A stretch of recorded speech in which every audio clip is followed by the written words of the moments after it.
Yes, little China Negro figures. There were certainly 10 last night at dinner, and now there are 8, you say? 10 little nigger boys went out to dine. One choked his little self, and then there were 9. 9 little nigger boys sat up very late. One overslept himself, and then there were 8. Fits too damned well to be coincidence. Antoinette Marston dies of asphyxiation or choking last night after dinner, and Mother Rogers oversleeps herself with a vengeance. And therefore? And therefore another kind of a nigger. The nigger in the woodpile. X, Mr. Owen, UN Owen, the unknown lunatic at large. Ah, you agree.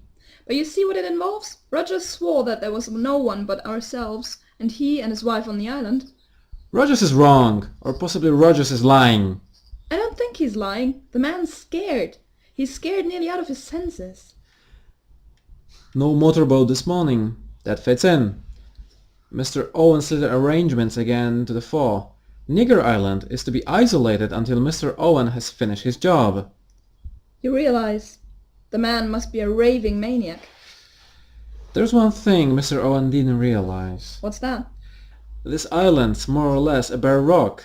We shall make short work of searching it. We'll soon ferret out UN Owen ESQ. He'll be dangerous. Dangerous! Who's afraid of the big bad wolf? I'll be dangerous when I get hold of him. We'd better rope in Bloor to help us. He'll be a good man in a pinch.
You've been wrong. Wrong all along. Built up a nightmare of superstition and fantasy all because of coincidence of 2 deaths. And yet, you know the argument holds. Hang it all, I'm a doctor, I know something about suicides. Antoinette Marston wasn't a suicidal type. It couldn't, I suppose, have been an accident. A queer sort of accident. About a raw woman. Mrs. Rogers? Yes, it's possible, isn't it, that that might have been an accident? An accident? In what way? Look here, doctor. You did give her some dope, you know? Dope? What do you mean?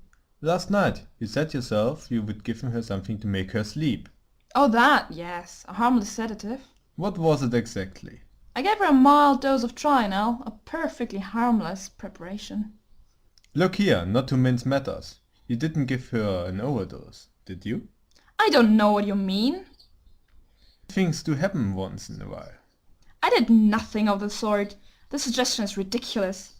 Or do you suggest that I gave her an overdose on purpose? Look here, you two. Got to keep our heads. Don't let's start slinging accusations about. Only suggested the doctor had made a mistake. Doctors can't afford to make mistakes of that kind, my friend.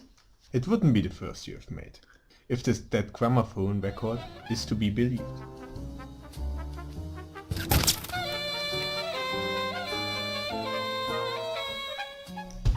Good morning, Dr. Armstrong. Morning, sweetie.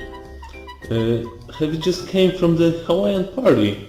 Yeah, what fun it was. It was great. Really enjoyed it. Why didn't you come there? But are you ready to do this operation on this woman? Ah, but that's so simple. No problem. But I think I can smell alcohol. Yeah, the room was flowing yesterday and I was great, right? Ah, so simple. I'm perfectly able to do that. I don't know. Ah, come on, follow my orders. I am the doctor here. Prepare everything. Is everything ready? Where's my knife? Okay, then there you go. Thanks, sweetie. What's the sense of making yourself offensive? We're all in the same boat. We've got to pull together. What about your own pretty little spot of perjury? Perjury be damned. That's a foul lie. You may try to shut me up, Mr. Lombard, but there are things I want to know, and one of them is about you. About me? I want to know why you brought a revolver down here on a pleasant social visit. You do you? Yes, I do, Mr. Lombard. You know, Blow, you're not nearly such a fool as you look. That's as may be. What about a revolver? I brought it because I expected to run into a spot of trouble. You didn't tell us that last night. You were holding out on us? In a way, yes. Well, come on, out of it. I allowed you all to think that I was asked here in the same way as most of the others. That's not quite true.